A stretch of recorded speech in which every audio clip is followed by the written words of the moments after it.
Hello everyone, welcome you all to this video. In today's class, I am going to explain the next sum of exercise 1.1 from class 10th standard NCERT math book. बच्चों, question number 1 and 2 already we had done in the previous class.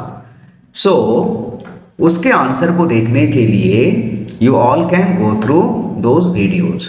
तो question number 3 what is that. तो सबसे पहले मैं यहाँ पर question को पढ़ करके बता रहा हूँ कि find the LCM and HCF of the following integers by applying the prime factorisation method. तो as you all can see here that the answer is already done. Why the answer is done? As you know that if I write here the answer, it will take time. So just to save the time, I have done the answer before, but I will explain you. The numbers are 12, 15 and 21. तो सबसे पहले हम लोगों ने 12 को prime factorisation निकाला, तो it has come to square into 3 और इस तरह से we can do the prime factorisation of 12 which you have learned in the junior classes. 2 6 times 12, again it will go by 2 3 times 6 and 3 1 times 3. So इस तरह से 12 जो है वो क्या हो गया, 2 मल्टीप्लाई बाय 3 और इसलिए हमने इसको लिखा है 2 स्क्वायर इंटू 3, जो कि यहाँ पर तुम्हें दिख रहा होगा, राइट। इसी तरह से 15 का अगर हम लोग प्राइम फैक्टराइजेशन करेंगे तो 3 इंटू 5 होगा और 21 का 3 इंटू 7 होगा। अभी इसमें हमें क्या निकालना है, एचसीएफ निकालना है। तो एचसीएफ निकालने के लिए हमें जो कॉमन है, जो 3 में ही जो नंबर है उसे हमें जो है वो लिखना होगा।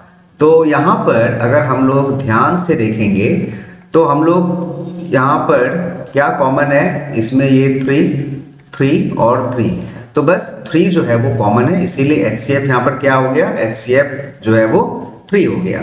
लेकिन जब हम लोग इसके एलसीएम को निकालेंगे तो फिर एलसीएम में जो कॉमन है उसे तो हम लोग लिखेंगे, राइट। ये देखो ये 3 कॉमन है तो इसे हमने एक बार लिख देना है एलसीएम में, और इसके बाद जो बच गया है 2 का स्क्वायर यहाँ बच गया है तो ये यहाँ पे लिखा हुआ है, 5 इधर में बच गया है तो ये 5 हो गया और 7 इधर है तो ये 7 हो गया। And if you multiply all it will come 420। तो इस तरह से इसका एलसीएम जो है वो 420 आ गया है।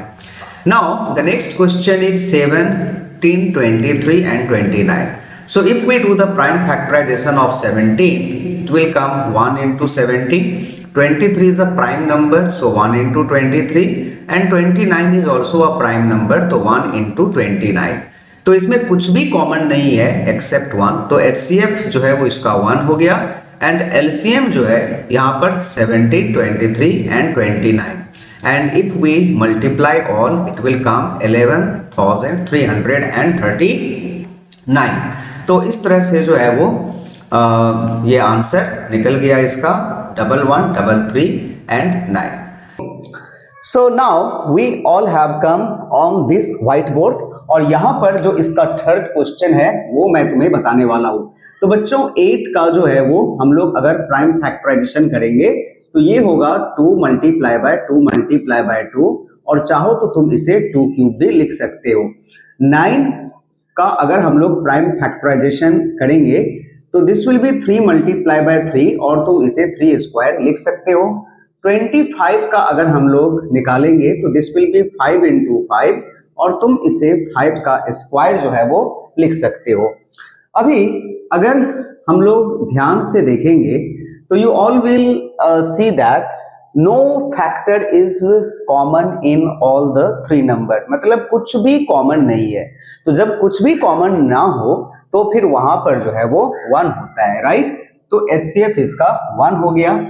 और अगर हम लोग इसके LCM को निकालेंगे तो as there is nothing common, तो जो भी चीजें हैं यहाँ पर वही सारे के सारे चीजें इसके एलसीएम में जो है वो आ जाएगी।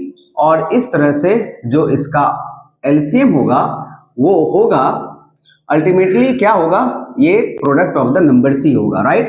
तो 25 को 8 से मल्टीप्लाई करो तो 200 होता है, और अगर हम लोग इसको मल्टीप्लाई करेंगे तो 1800 होगा, यानी कि इसका जो एलसीएम है वो 1800 हो गया।